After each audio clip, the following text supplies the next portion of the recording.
Alors, salut, nous revenons encore une fois.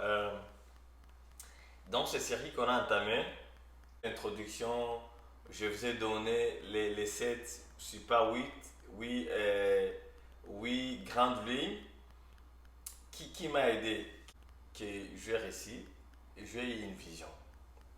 Chercher les investisseurs dans le pays développé et les intéresser à aller investir chez nous en Afrique. Alors, cette vision a grandi petit à petit. Jusqu'à aujourd'hui, je vous ai dit que ça fait 6 ans que je travaille jour et nuit. Mais tu vis réellement après avoir réussi une vision. C'est quand j'ai eu la vision que j'ai commencé à prendre ma vie au sérieux et que j'ai commencé à vivre réellement. La différence entre vision et objectif. Vision. Vision peut être réalisable ou non. Ou soit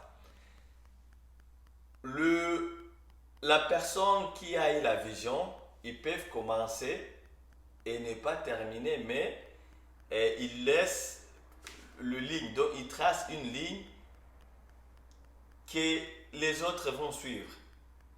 Donc comprenez qu'il peut avoir une vision, mais il ne va pas terminer ça. Il peut faire la moitié, il peut faire 2%, il peut faire 10%, il peut faire 50%, il peut même faire 100%, mais il y a aussi des cas où un visionnaire peut faire 10% et les autres vont continuer.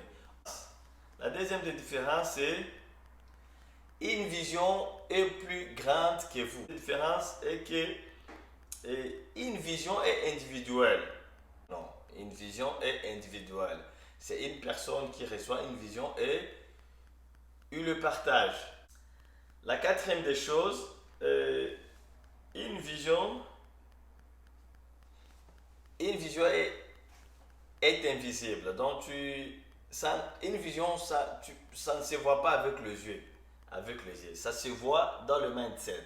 La différence, ici, vous n'allez pas me croire, mais une vision est souvent impossible. Impossible par d'autres personnes, mais pas pour le visionnaire lui-même. Donc, le visionnaire lui-même, lui, il va voir que c'est possible, mais pour d'autres gens, ils vont voir que c'est impossible. Tout visionnaire, les gens le prennent comme un fou.